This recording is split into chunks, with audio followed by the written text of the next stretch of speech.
The poor giraffe's cries echoed through the open land as it tried to outrun the swarm, but the bees clung stubbornly, driving it toward exhaustion. The more the animal struggled, the more vulnerable it became. Its legs buckled, and it staggered dangerously close to collapsing. The rescue team rushed into action. Knowing how dangerous the swarm was, they devised a quick plan.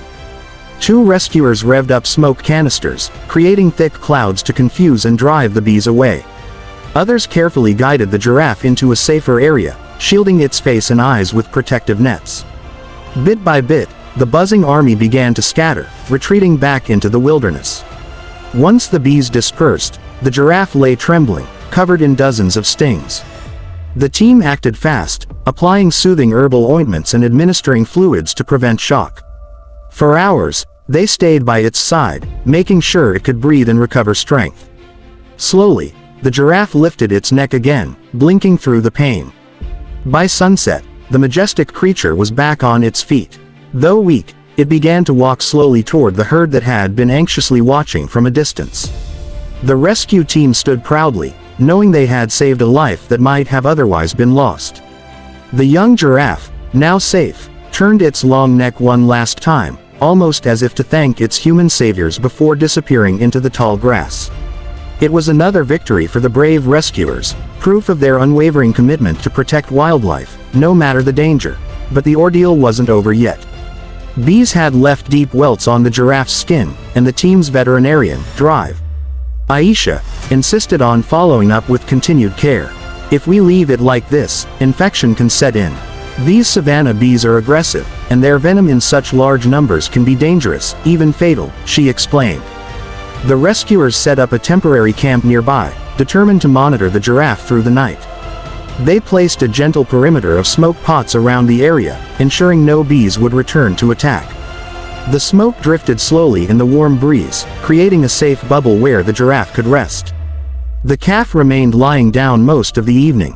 Its breaths were shallow, and it occasionally shuddered, the trauma still fresh. Aisha knelt beside it, carefully applying cooling salves made from local herbs and medicinal extracts. Nature often provides its own cure, she whispered to the animal, rubbing the ointment into its long legs. Meanwhile, the rest of the team discussed how the attack had happened in the first place. Malik, the team leader, shook his head thoughtfully. Bee swarms are natural, but something drove them into panic. We must check if there's a hive nearby, disturbed by poachers or predators. The next morning, before the savannah had fully awakened, a smaller group set out to investigate. Following the faint hum of bees, they soon found a large hive wedged into the hollow of a baobab tree. It had been broken open, likely by honey hunters who used smoke carelessly. The disturbance had angered the bees, and when the giraffe passed by innocently, it became the victim of their fury. The team realized that protecting animals also meant educating people who lived close to wildlife. Later, they spoke with nearby villagers, explaining the dangers of reckless honey harvesting. If the bees attack again, Malik warned gently, it may not just be animals, but even children who wander too close. The villagers nodded solemnly, promising to be more careful and even offering to help guard the area. Back at the camp, the giraffe had regained some strength. It managed to stand again, though its movements were slow. Its mother never left its side, lowering her long neck to comfort her calf every few minutes. Aisha smiled, watching the bond. This love will heal faster than any medicine, she said softly. Over the next few days, the giraffe showed steady signs of recovery. The swelling from the bee stings reduced, and the calf began nibbling on fresh leaves, signaling its return to normal behavior.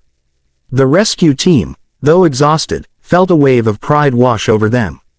Each sting treated, each breath steadied, was a victory against the silent suffering of the wild.